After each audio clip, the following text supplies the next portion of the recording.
Heboh Malaysia hukum keras petinggi Israel yang tertangkap di Jiran.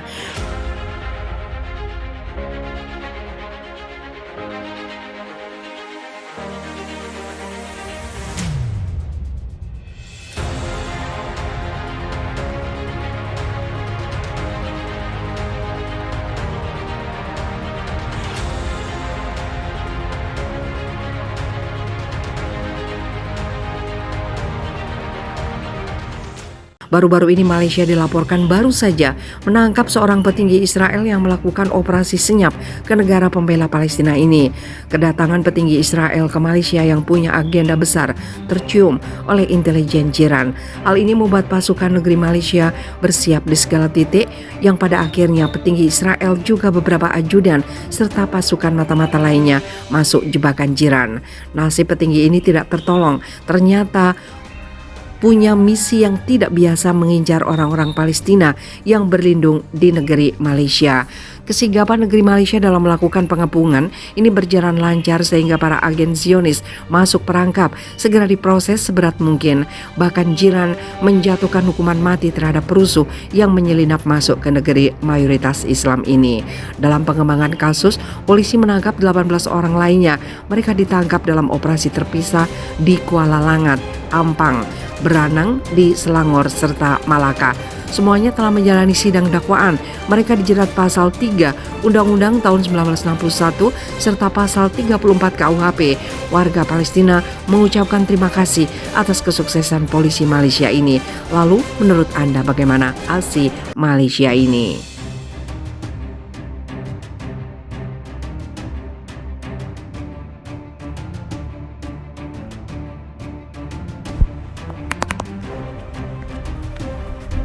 Mencoba sabotase industri pertahanan negara, mata-mata Israel dihabisi intelijen Iran.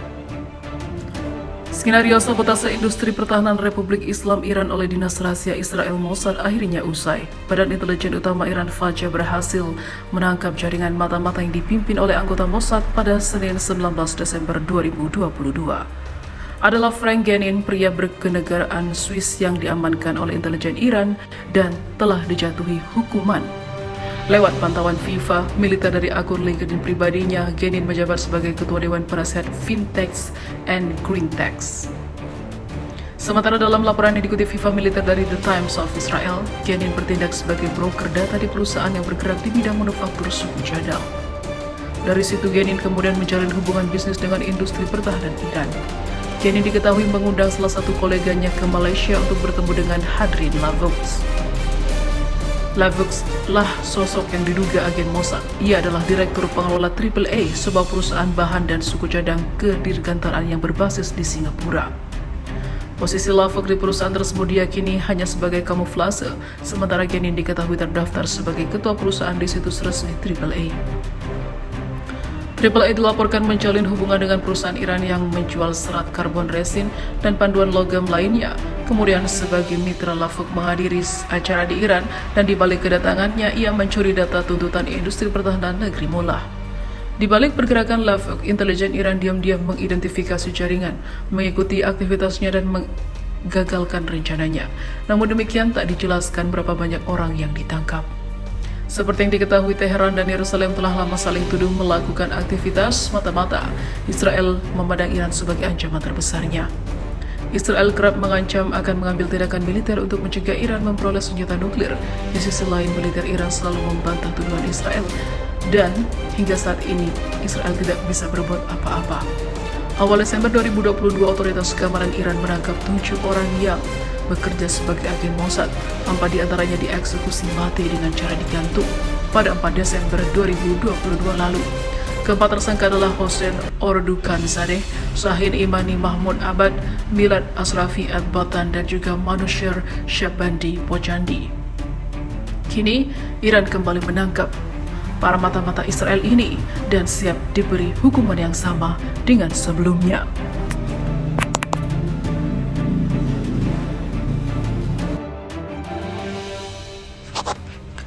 Merinding, aksi kontak senjata saat Zionis serbu kota Tua Nablus, perlawanan Palestina gak kasih ampun, juga menyerang hingga para tentara Zionis jadi korban. 4 pemuda Palestina mengalami luka. Namun, dari pihak Israel juga tidak kalah runtuhnya. Beberapa tentara menjadi korban dari adu tembak. Diketahui sebelumnya, militer Zionis menyerbu sejumlah kawasan di kota Nablus pada Rabu pagi, terutama di sekitar kawasan Kota Tua dan bagian barat kota. Menurut sumber media Palestina, pasukan khusus Zionis didukung kendaraan militer menggeledah sekitar kawasan Kota Tua dari arah kawasan Al-Tur, sebelum kemudian mengepung sebuah rumah di lingkungan alias Minah, dan kontak senjata tak bisa dihindarkan antara militer Israel dan perlawanan Palestina. Sabit Merah Palestina menyatakan tim medis lapangan menangani sejumlah korban. 1 di antaranya terkena peluru. Segera dirujuk ke rumah sakit Rafidia milik pemerintah Palestina.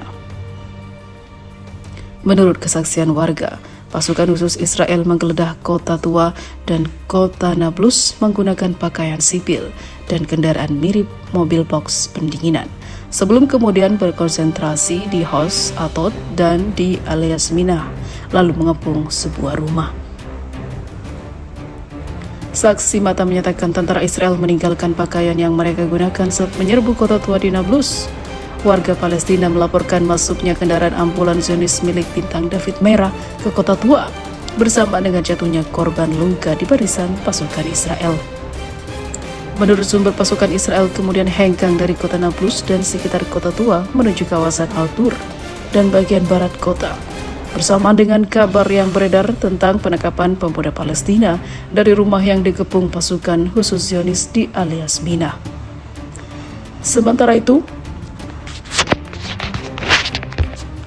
Batalion Nablus menyatakan anggota mereka melancarkan penembakan terhadap kendaraan Israel yang menyerbu kawasan alias Minah, dan juga menghujani para pasukan Israel dengan peluru secara langsung. Dalam konteks terkait, Dinas Pendidikan di Nablus menunda jam pelajaran di sejumlah sekolah yang berdekatan dengan Kota Tua dan kawasan kontak senjata dan juga konfrontasi.